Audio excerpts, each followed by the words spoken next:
All right, everybody. So one of the best actions you can do, I always say it, is to capitalize on this thing. But the problem is, if I do that, I get to lose out on camels. So instead, what I'll do is I'll come here with a 2, and then that forces my opponent to use their 3 right here. Save my 1 for something else. Sure. Use my 1. That way my opponent can use the 1 next to them. Um, I'll take gold. Gold's usually better. Then I'll pass. Just didn't have the 2 camels I need to get to Carcoam. Ah, but next turn, 3 up there, and have the camels that I need to tap. So the really important thing with Marco Polo, here I'll zoom a little to the board so you can see the different moves that you can do in this game. Okay, so first off, everybody starts in Venezia, and then you collect worker placement actions in this game. It's a worker placement collection game. You start with a movement worker placement action, which actually decides who goes first in the end of each round, whoever's did the last placement actions. You can get more contracts. You can collect resources with here. You'll get 2 camels and then 1 of any resource. And up here, there's a multitude of different worker placement actions. Well, there's 4, and then based on how powerful your die is, you get a certain amount of resources. So we're playing these high numbers up here. It's Grand Bazaar. And yeah, that's how the game is played. Played over 5 rounds. Yeah, 5 rounds. So we're in round 4 of 5 right now. And throughout the game, you collect more worker placement actions by visiting these locations. So for instance, I've collected 1 so far, and it's get 1 victory point for each completed contract up to the die value play. So if I played a 5 out there and I have 5 complete contracts, I would get 5 whole points. If I played a 6 and I have 5 whole contracts, I would still only get 5 points. So that was a deep dive into one of the many different placement actions you can collect in this game. And that is really my favorite mechanism in Marco Polo is the collection of these actions.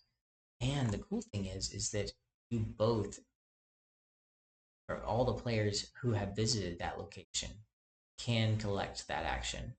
And if any game copied that mechanism, just people would say, "Oh, that's from Marco Polo." Like it's just so unique to Marco Polo, I think. Whereas, if yeah, if somebody, I mean, you could switch it up. You could make it so like you have influence on different like races in Lord of the Rings or something like that, and the dwarf race gives you 1 action, the elf race gives you another action, and then if you're tied, you both can go there with your worker. If one of you has more influence than the other, you have to first put some influence on that location before you can use it. And then if you have just way more influence than your opponent, then that just worker placement action is closed for you. So that would be a way to make it in some Lord of the Rings game. But that was a made up game in my mind that I just came up with. Actually, in Marco Polo, there's no influence or anything like that. It's very basic. Like if you travel to it, you get it. I've heard of other games like Altiplano where you have worker placement things in front of you. Only you can use them. I've got games like Keyflower where you have uh, you bid for worker placement actions, but other people can place their workers on your bidded tiles, and then you get to keep those workers for the next round. I really like that about Key. I think I'm a big fan of these games where you collect. um, worker placement actions. I'm a big fan of that mechanism. And I'm also a big fan of other people to use those actions within reason. Now, Altiplano doesn't have that, but I still love that game to death. Um, Orleans has that a little bit, but it's not as core of a mechanism to the game. Really enjoy it. Oh, we got a live one. All right, so in my talking, what ICB, my opponent, has made their move, and now I am going to give them some gold. They are just a cool player. That's Mercator X top right. I have to give them something every single time. All right, I did it. Moved to Carcoam. Now I'm gonna pass. But hey, at least I gained a bunch of gold in doing so. And I have one empty contract, which is the way to play Marco Polo or Mateo Polo. Mateo Polo is pretty good with that. He's was he the son of Marco Polo? I have no idea. Be the brother, I don't know. But Mateo Polo, getting that extra die helps, plus that contract helps as well. Let's see how to play.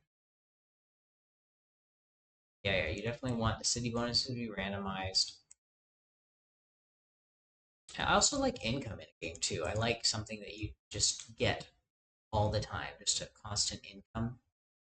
Yeah, that would be a really cool thing to have in a game. Just constantly get income sources because you invested in it. Yeah, I think any game that does like a constant growth, um, those would be the games that I'm more interested in. Terraforming Mars has that. I love that in Terraforming Mars. The worker placement actions, I really love that in so many games that I listed earlier. Yeah, all the blue places you see right here are giving this player that I'm playing against bonuses. And they've collected every single one, it seems. They've just done extremely well for themselves. In round 5, they're going to get 3 camels, 3 points, 3 coins plus a camel. So 5 coins. Yeah, 8 coins total and 4 camels total, 3 points, and then 2 of any resource. They're going to get a silk and a probably setting up for that too. All I have is a measly 2. Can't do much with a 2. I can turn it into 2 points. There we go. Got my 2 points there. Pass. So I'm at 39 points. They're at 29 points. I have the most contracts completed, so that'll be 7 victories to the end of the game. They had visited Beijing, so they're going to get 10 points at the end of the game. I need to visit Beijing and potentially visit Karachi after that. Ugh, it's going to be difficult. All right, and do this guy. I did that in the wrong order. Well, maybe you're supposed to do that in. I need more camels. 3 camels. That's what I needed. And let's get something good from here. Oh, a movement, nice. So I can get to Beijing, do a movement to get to Xi'an.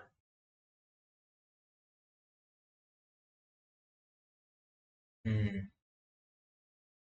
Tough call. My opponent's got 41 points. This is where I lose this game here.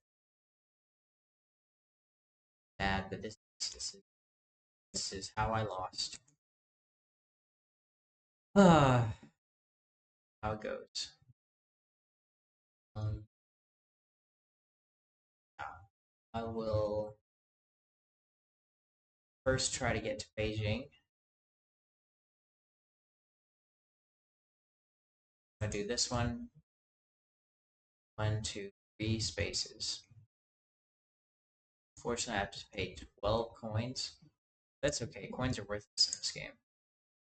Got to Beijing. Okay. Now it's time to pass. Made it to Beijing. All I'm gonna do first of all, I'll get 7 points. They'll get 10 points. So imagine they have 3 more points than me. So that 44 points to my 39, and I get a bonus of 7. 39 is 46. So they're 44.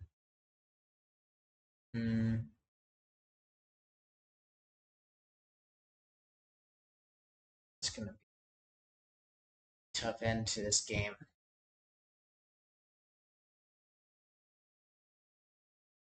Is there a way I can complete both contracts here and go to Xi'an and get Camel?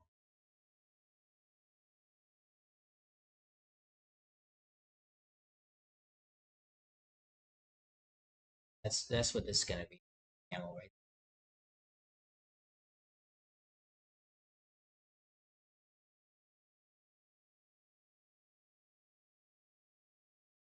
That one move must be one single camel.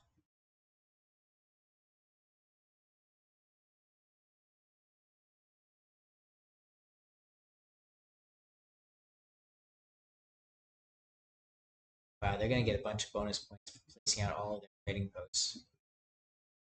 Gosh, a lot of trading posts placed. There's forfeit now. That's the only honorable way to go. Um,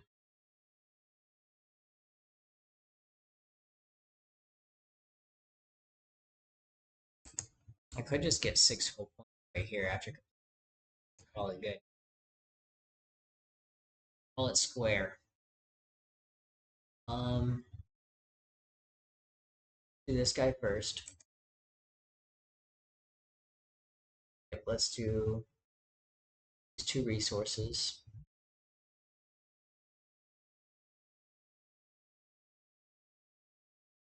And then we will place 5 and the 6 right here.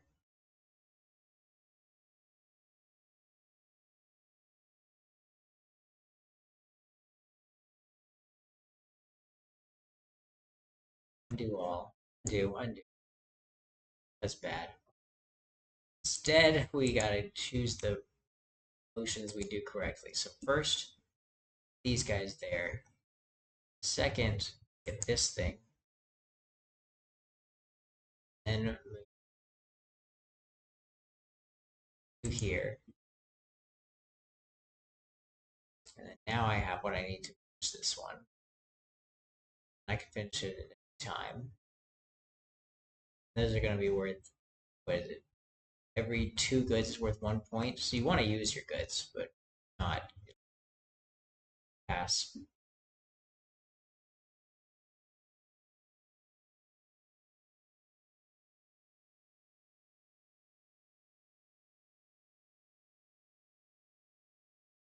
It's difficult game. I'm not particularly good at it, but I really love it. Really do love this one.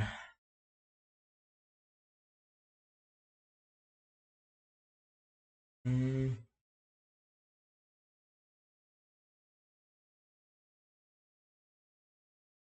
think the end of my rope here. What I can do is turn this into 2 points right here.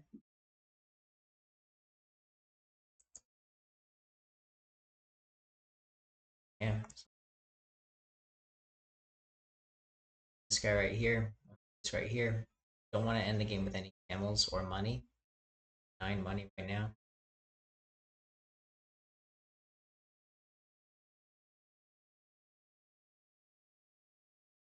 I'm going there even though I got 2 points actually gain resource. All right, let's get the 6 points we are owed. 7 to 60 points. Pass.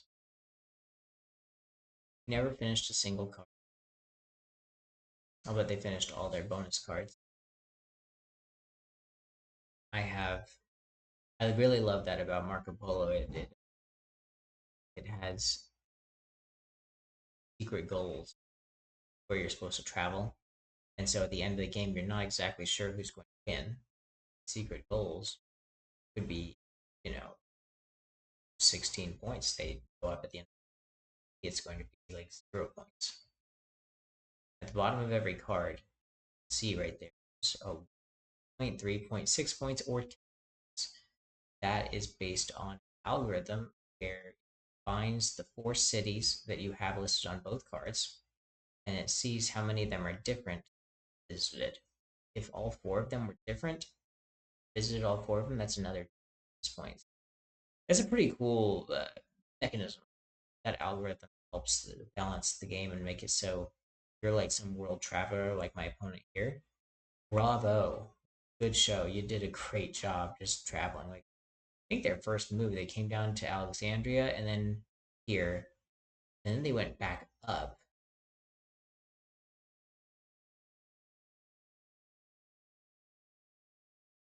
They got to Beijing very quickly. So I think what they did is they went down, up, down, around here. That is another thing I like. It's got my master's in computer science, the traveling salesman problem. Very difficult little problem where you're trying to find the shortest path, I guess, to visit all of a bunch of cities and once, and then I believe return to where you started. In this case in the game, it's not return to where you started; it's get to Beijing. So it's kind of a alternate to traveling salesman problem. Instead of a start and an end, which is the same city, it has a legitimized start and a legitimized end that is already set for you. And I believe the traveling salesman problem in computer science is any of the cities can be the start city. You just got to make some big loop. Um,